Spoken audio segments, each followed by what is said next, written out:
आज कृष्ण अवतार होणार। तर कृष्ण अवतारापर्यंत आपण जेवढा कथाभाग आहे तेवढा आपल्याला जेवढा वेळ मिळेल तेवढ्या वेळेमध्ये कथाभाग पूर्ण करून घ्यायचा आहे। जी पवित्र अशी कथा श्रवण करण्यासाठी आपण भाविक भक्त कथा श्रवण करायला उपस्थित झालात त्याबद्दल व्यासपीठातर्फे सर्वांचे स्वागत आहे, सर्वांना प्रणाम करते। श्रीमान महर्षी शुकाचार्य सम्राट परीक्षिती राजाला भगवंताचं हे दिव्य असणारे चरित्र सांगत आहेत, भगवंताच्या कथा सांगत आहेत, पवित्र अशी भागवत कथा सांगत आहेत। कालच्या कथेमध्ये आपण श्रवण केलं की राजा परीक्षिती यांना शुकाचार्यांनी या सृष्टीची निर्मिती कशी झाली याची कथा सांगितली की सर्वप्रथम ब्रह्मदेवाने मनु आणि शतरूपा नावाची अशी मानवी जोडी पहिली जोडी निर्माण केली आणि मनु महाराजांनी शतरूपा यांच्या 5 संतानांचा इतिहास आपण या ठिकाणी काल पाहत होतो। मनु महाराजांना 2 मुलं होते, एक राजा उत्तानपाद आणि दुसरे म्हणजे राजा प्रियव्रत। राजा उत्तानपाद यांच्या पोटी भगवंताचा एक श्रेष्ठ भक्त जन्माला आला, त्याचं नाव होतं ध्रुव। आणि राजा प्रियव्रत यांच्या वंशामध्ये भगवंताचा एक श्रेष्ठ अवतार झाला, 24 अवतारापैकी एक, ते म्हणजे भगवान ऋषभदेव। तर भगवान ऋषभदेव यांनी जैन धर्माची स्थापना केली। जैन धर्माचे आदी प्रवर्तक आहेत भगवान ऋषभदेव। या भगवान ऋषभदेवांच्या वंशामध्येच पुढे श्रेष्ठ जडभरत नावाचे राजा होऊन गेले, ज्यांनी अगदी कमी वयामध्ये ज्यांना वैराग्य प्राप्त झालं, कमी वयामध्येच त्याग केला, वनामध्ये जाऊन भगवंताची साधना केली, पण एका हरिणावर मोह जडल्यामुळे त्यांना परत हरिणाच्या पोटाला जावं लागलं। आधी भरत म्हणून जन्माला आले होते, पुन्हा हरिण म्हणून जन्माला आले आणि नंतर जड भरत म्हणून जन्माला आले, असे 3 जन्माचं वर्णन भागवतामध्ये आलेलं आहे। म्हणून काही काही माणसं पुनर्जन्म मानत नाहीत की पुनर्जन्म होत नसतो, हा जन्म झाला की पुन्हा दुसरा जन्मच नाही असं काही जण मानतात। पण याचा पुरावा आहे भागवत कथेमध्ये की भरत राजाला 3 वेळा जन्माला यावं लागले। म्हणून मरत असताना जर एखाद्या वस्तूमध्ये वासना राहिली, मरताना जर ज्या गोष्टीचं आपण ध्यान केलं तर माणसाला त्याच जन्माला जावं लागतं। म्हणून भरत राजाला मरत असताना हरिणाचं ध्यान आठवलं, हरिणामध्ये वासना राहिली, त्यामुळे ते हरिणाच्या पोटाला गेले होते। पण नंतर जेव्हा जड भरत म्हणून जन्माला आले तेव्हा भगवंताची खूप कठोर अशी साधना करून त्यांनी परमपदाला प्राप्त झाले आहेत। तेव्हा राजा परीक्षिती विचारतात, गुरुदेव जीवाच्या वेगवेगळ्या गती कशा प्रकारे होतात याबद्दल मला सांगा। त्यावेळी शुकाचार्य सांगतात, राजा प्रत्येक माणूस आयुष्यामध्ये जगत असताना जन्माला आल्यापासून मरेपर्यंत जे जे कर्म करतो ते प्रत्येक कर्म देवाने सर्व आपल्या खात्यावर लिहून ठेवलेलं असतं आणि त्या एका एका कर्माचा हिशोब, एका एका कर्माचं फळ आपल्याला भोगावं लागतं। ज्या माणसाने जीवनभर जे कर्म केले त्यानुसार त्याला शेवटी मरण येत असतं। शुकाचार्य सांगत आहेत की माणूस आयुष्यभर जे जे करतो चांगलं किंवा वाईट त्यानुसार त्याला शेवटी त्याचा अंत होत असतो। ज्याने चांगलं कर्म केलं त्याला मरण चांगलं येतं, ज्याने वाईट केले, पाप केले तर पापी जीवाला मरण फार वाईट येतं। शुकाचार्य म्हणतात, राजन जो माणूस पापी आहे, ज्याने आयुष्यात खूप पाप केले, त्याला मरताना यमाचे दूत दिसतात आणि ते यमाचे दूत त्याला जीवनभर त्याने जे जे पाप केले ते सगळं त्याला दाखवतात। व्हिडिओ रेकॉर्डिंग असते देवाकडे, आपण प्रत्येक कर्म केलेलं त्याला दिसतं। म्हणून कर्म करत असताना फार सावधपूर्वक करायचं, कारण परमात्मा सारखा आपल्याकडे पाहत असतो। देवाची आपल्यावर 24 तास नजर असते। आपण काय करतो हे सगळं त्याला दिसतं. आपण काय विचार करतो, आपल्या मनात जे भाव आहेत ना ते सुद्धा त्याला दिसतात. आपण या शरीराने काही पाप केले ते तर त्याला दिसतंच, पण आपण जर काही मनाने सुद्धा पाप केली असतील, या मनामध्ये आपण कुणाबद्दल वाईट विचार आणले असतील, मनामध्ये आपण कोणाला शिव्या दिल्या असतील, मनामध्ये जर कुठलाही वाईट विकार आला असेल, काहीही आपल्या मनाने, कर्माने, शरीराने, वाणीने जेही आपण पाप केले, सगळ्या पापाचा हिशोब, सर्व पाप देवाने व्हिडिओ रेकॉर्डिंग करून ठेवलेलं असतं. ते जशाला तसं मरणाऱ्या व्यक्तीला यमाचे दूत दाखवतात की तू हे पाप केलं आहेस. तेव्हा त्या माणसाला पश्चाताप होतो, रडतो, माफी मागतो, मला एक संधी द्या म्हणतो शेवटची. पण एकदा वेळ निघून गेल्यानंतर पश्चाताप करून काहीच फायदा नाही. म्हणून मी म्हणते की जीवनभर पैशाच्या मागे धावण्यापेक्षा पोटापुरता पैसाही कमवा, पण त्याबरोबर माणसाने पुण्यही कमवलं पाहिजे. कारण ज्या दिवशी यमाचे दूत आपल्या दारात येतात ना, त्या दिवशी हा पैसा कामाला येत नाही. तेव्हा पुण्यरूपी धन पाहिजे, आपलं काहीतरी चांगलं कर्म पाहिजे, तेव्हा या यमाच्या दूतांचं आपल्याला दर्शन नाही होणार. जर यम न्यायला आला ना तर तिथं मग कोणाचाच वशिका चालत नाही. यम आल्यानंतर मग माणसाला जावंच लागतं. म्हणून ही संसाराची धावपळ तर आयुष्यभराची आहे, पण यामध्ये थोडासा वेळ भगवंतासाठी, परमार्थासाठी काढावा. तर हा जो शेवटी त्रास होतो ना, त्या त्रासातून माणसाला सुटका मिळते. कारण यमाचे दूत आपली वेळ बरोबर आल्यानंतर ते वेळेवर येतात आणि वेळेवर घेऊन जातात. तेव्हा मग तुम्ही त्यांना कितीही विनंती करा की मला थोडासा वेळ द्या, मला चांगलं कर्म करण्यासाठी, पण ते ऐकत नाहीत.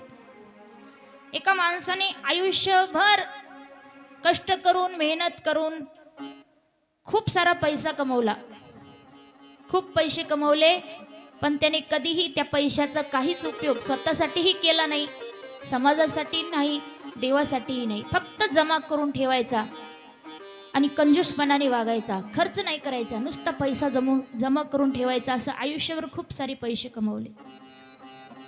आणि मग त्याच्या मनात विचार आला की आता खूप सारा पैसा कमवलेला आहे, थोडी आता आपल्या जीवनामध्ये आयुष करावी, असा विचार केला.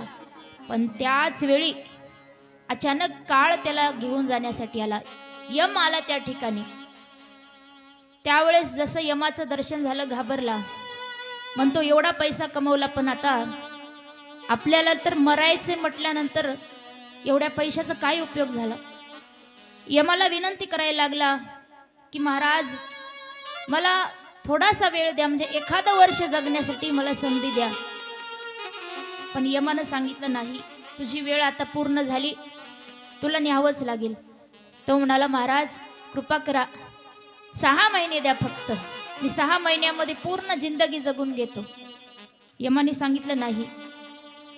तो म्हणाला केवळ 1 महिना द्या, मी माझी अर्धी संपत्ती तुम्हाला देतो. यमाने सांगितलं तुझी संपत्ती माझ्या काहीच कामाची नाही, मी तुला 1 महिन्याचाही वेळ देऊ शकत नाही. शेवटी तो म्हणाला 1 दिवसाचा वेळ द्या, फक्त 1 दिवस मला जगण्याची संधी द्या, मी सगळी संपत्ती तुमच्या नावे करतो.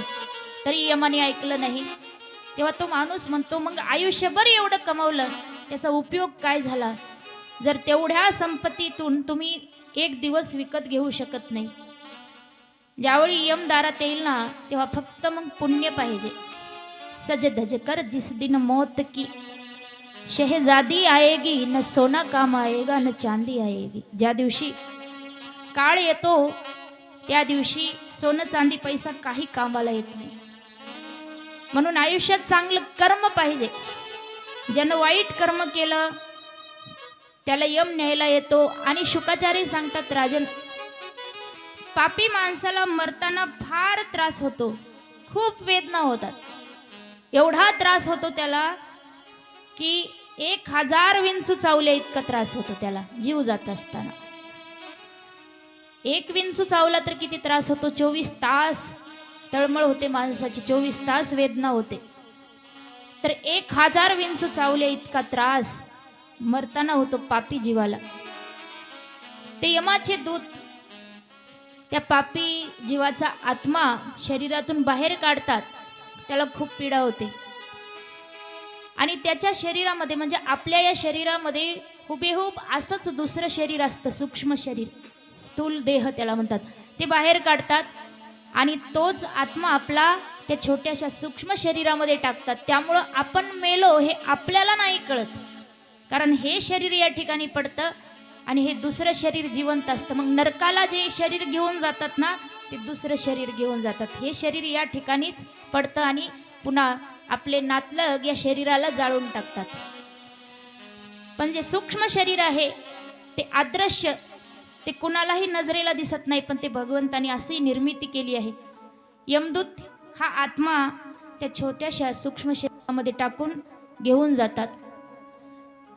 लगे लगे नरकाला नेत नाही, तर त्याला संपूर्ण त्याच्या शरीराचा जो अंतिम विधी आहे तो सगळा त्याला त्याच्या डोळ्याने दाखवतात की बघ, ज्या शरीरासाठी आयुष्यभर एवढी धावपळ केलास, लोकांना फसवलास, धोका दिलास, एवढं पाप केलास, ते शरीर आता माती होणार, त्याची राख होणार. शरीर जळेपर्यंत त्याला दाखवतात आणि त्यानंतर त्याला नरकाला घेऊन जातात.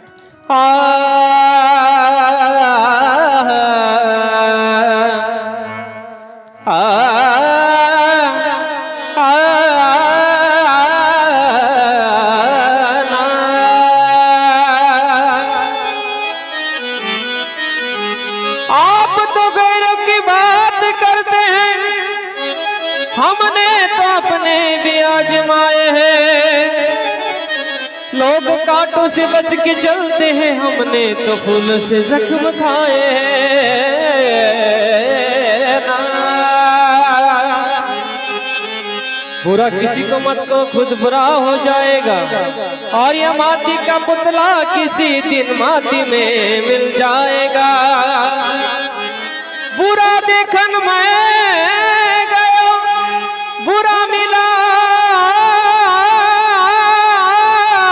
नहीं कोई, जब घटिया भर दे तो मुझसे बुरा नहीं कोई। जिंदगी एक किराए का घर है, एक ना एक दिन बदलना पड़ेगा। मौत जब तुझे को आवाज देगी, घर से बाहर निकलना पड़ेगा। मौत जब तुझे को आवाज देगी, घर से बाहर निकलना पड़ेगा। जिंदगी एक किराए का घर है, जिंदगी एक किराए का घर है, एक ना एक दिन बदलना पड़ेगा। मौत जब तुझको आवाज देगी, मौत जब तुझको आवाज देगी, घर से बाहर निकलना पड़ेगा।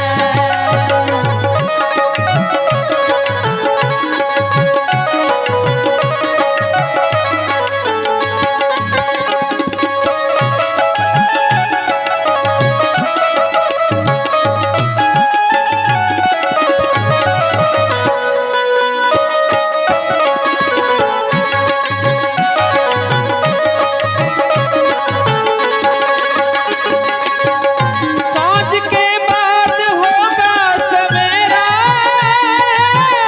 देखना है अगर दिल सुनहरा।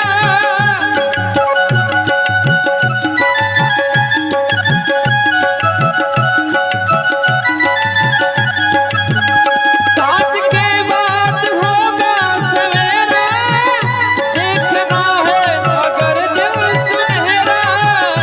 पाव फूलों पे रखने से पहले तुझको कांटों पे चलना पड़ेगा। जिंदगी एक किराए का घर है, एक ना एक दिन बदलना पड़ेगा। जिंदगी एक किराए का घर है, जिंदगी एक किराए का घर है, एक न एक दिन बदलना पड़ेगा, एक न एक दिन एक ना एक दिन बदल